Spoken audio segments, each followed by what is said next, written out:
اعوذ باللہ من الشیطان الرجیم بسم اللہ الرحمن الرحیم الف لام را تلک آیات الکتاب الحکیم، یہ بڑی حکمت بڑی کتاب کی آیات ہیں۔ اکان للناس عجبا ان اوحینا الی رجل منہم، کیا لوگوں کو بہت تعجب ہوا ہے کہ ہم نے وحی بھیج دی ایک شخص پر انہی میں سے، ان انذر الناس وبشر الذین آمنوا ان لهم قدم صدق عند ربهم، کہ آپ صلی اللہ علیہ وآلہ وسلم لوگوں کو خبردار کر دیجئے اور اہل ایمان کو بشارت دے دیجئے کہ ان کے لیے ان کے رب کے پاس بہت اونچا مرتبہ ہے۔ قال الکافرون ان ھذا لساحر مبین، اس پر کافروں نے کہا یہ تو ایک کھلا جادوگر ہے۔ ان ربکم الذی خلق السماوات والارض فی ستۃ ایام، یقیناً تمہارا رب وہ اللہ ہے جس نے آسمانوں اور زمین کی تخلیق فرمائی 6 دنوں میں۔ ایام ثم استوى علی العرش یدبر الامر، پھر وہ عرش پر متمکن ہو گیا اور وہ تدبیر کرتا ہے ہر معاملے کی۔ تدبیر یعنی اپنی مشیت اور حکمت کے مطابق کائناتی نظام کی منصوبہ بندی فرمانا۔ ما من شفیع الا من بعد اذنہ، نہیں ہے کوئی بھی شفاعت کرنے والا مگر اس کی اجازت کے بعد۔ ذالکم اللہ ربکم فاعبدوہ افلا تذکرون، وہ ہے اللہ تمہارا رب، بس تم اسی کی بندگی کرو تو کیا تم نصیحت اخذ نہیں کرتے۔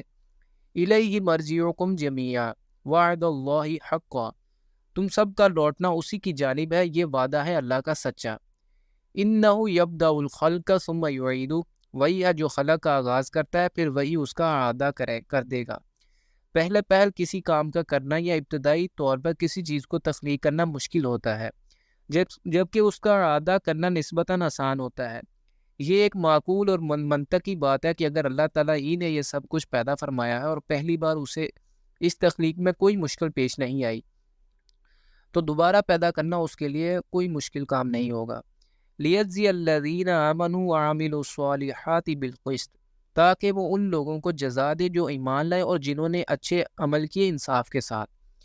والذین کفروا لهم شراب من حمیم وعذاب علیم بما كانوا یکفرون، اور جن لوگوں نے کفر کیا ان کے پینے کے لیے ہوگا کھولتا ہوا پانی اور دردناک عذاب اس کفر کی پاداش میں جو وہ کرتے رہے۔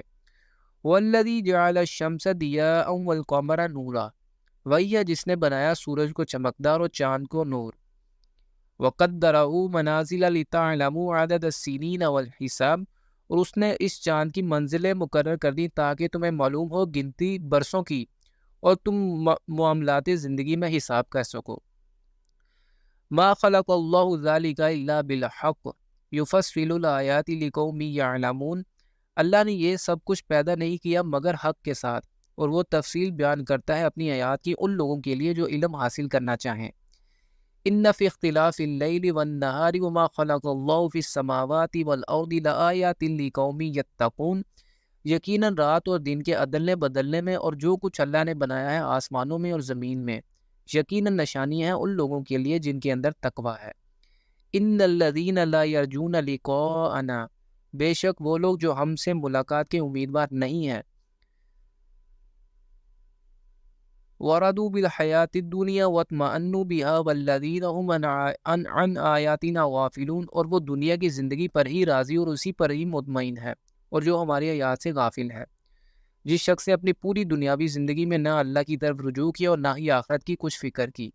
ان الذین آمنوا وعملوا الصالحات یہدیہم ربہم بایمانہم تجری من تحتہم الانہار فی جنات النعیم، یقیناً وہ لوگ جو ایمان لائے اور انہوں نے نیک اعمال کیے ان کا رب ان کے ایمان کے باعث ان کو پہنچا دے گا نعمتوں والے باغات میں جن کے نیچے نہریں بہتی ہوں گی۔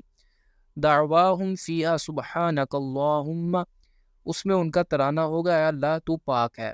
وہ لوگ جنت کے اندر بھی اللہ تعالیٰ کی تسبیح و مناجات کریں گے اور کیا پروردگار تو ہر ضعف سے پاک ہے، ہر عیب اور ہر نقص سے مبرا ہے اور احتیاج کے ہر تصور سے عرفہ والا ہے۔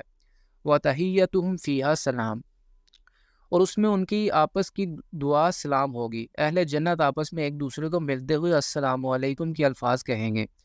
اس طرح وہاں ہر طرف سے سلام سلام کی آوازیں آ رہی ہوں گی، جیسے سورۃ الواقعہ میں فرمایا لا يسمعون فيها لغوا ولا تأثیما الا قیلا سلاما سلاما، وہاں نہ بےہودہ بات سنیں گی اور نہ گالی گلوچ، وہاں ان کا کلام سلام ہوگا۔